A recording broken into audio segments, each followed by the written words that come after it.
Vanuit de dijbesteding Sikkemahuis in de Westereen waard tongetemoarn een koffiemoment met muziek houden. Dit in het teken van Burendag. Het is een mooie wijze om mensen met elkaar in verbinding te krijgen.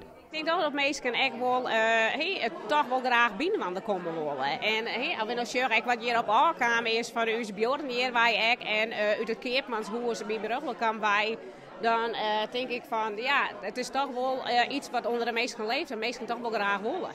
De dijbesteding is een ultieme uitkomst voor ouderen die het eenzaam ondervinden.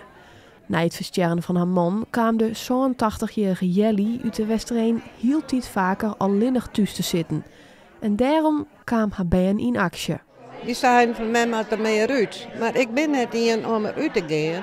En toen zeiden dit komt net goed. Ik heb jou deel in mijn man en ja, en dan krijg je dat. En dan ben je dus hier ter jochten gaan.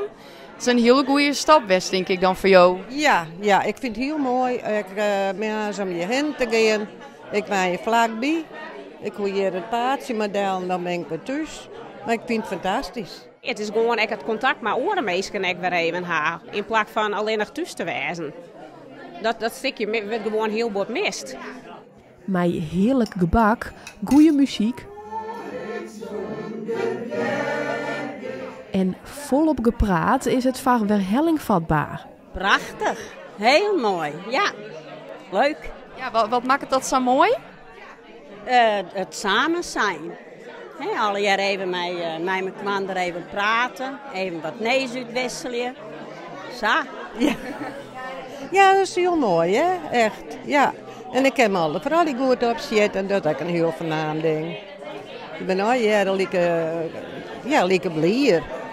Ja, dat is heel fijn om hier te wezen. We hebben een keer eerder organiseren en dat wie net een hege opkomst. En ik zie wat er nou opkomen is, maar we dit zeker waard waren.